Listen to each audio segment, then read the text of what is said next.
ఎన్నికలు సమీపిస్తున్న వేళ కూటమి అభ్యర్థులు ప్రచారంలో జోరు పెంచారు. 3 పార్టీల కార్యకర్తలతో కలిసి ఇంటింటికి తిరుగుతూ ఓట్లు అభ్యర్థిస్తున్నారు. వైకాపా హయాంలో రాష్ట్రం ఏ విధంగా నష్టపోయిందో ప్రజలకు వివరిస్తున్నారు.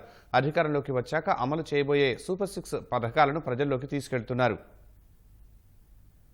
అవనిగడ్డ కూటమి అభ్యర్థి మండలి బుద్ధప్రసాద్ ఆధ్వర్యంలో నియోజకవర్గంలోని శ్రీకాకుళం నుంచి అవనిగడ్డ వరకు సంకల్ప ర్యాలీ చేపట్టారు.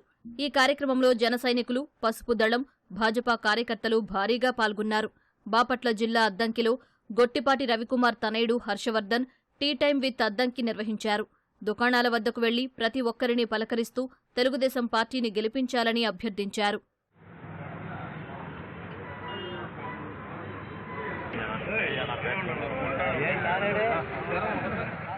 ప్రకాశం జిల్లా సంతనూతలపాడు నియోజకవర్గంలో తెలుగుదేశం నేతలు ప్రచారానికి శ్రీకారం చుట్టారు.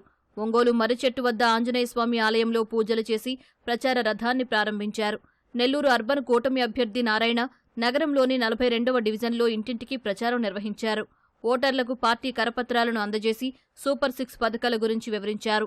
మహిళల కోసంగా ఆ రోజు అజీద్ ఒక స్కిల్ డెవలప్మెంట్ సెంటర్ పెట్టాం. దాని ఈ రోజు చికెన్ పకోడీ సెంటర్ చేశారంట. నిజంగా దారుణం. అన్నా క్యాంటీన్ సైడ్ నెల్లూరులో పెడితే క్లోజ్ చేశారు. అది మరీ దారుణం. నేను ఎమ్మెల్యేగా కంటెస్ట్ చేస్తున్నాను. వేమిరెడ్డి ప్రభాకర్ రెడ్డి గారు ఎంపీ కంటెస్ట్ చేస్తున్నారు. మా ఇద్దరికి ఓటేసి గెలిపిస్తే ఆయన కేంద్రం నుంచి తీసుకురావాల్సిన నిధులు తీసుకొస్తారు. నేను రాష్ట్రం నుంచి తీసుకురావాల్సింది. దీంతో నెల్లూరుని ఒక స్మార్ట్ సిటీగా, భారతదేశంలో వన్ ఆఫ్ ది బెస్ట్ సిటీగా డెవలప్ చేస్తాను. కర్నూలు జిల్లా ఎమ్మిగనూరు మండలం కె తిమ్మాపురానికి చెందిన 100 మంది సిపిఐ కార్యకర్తలు తెలుగుదేశం తీర్థం పుచ్చుకున్నారు.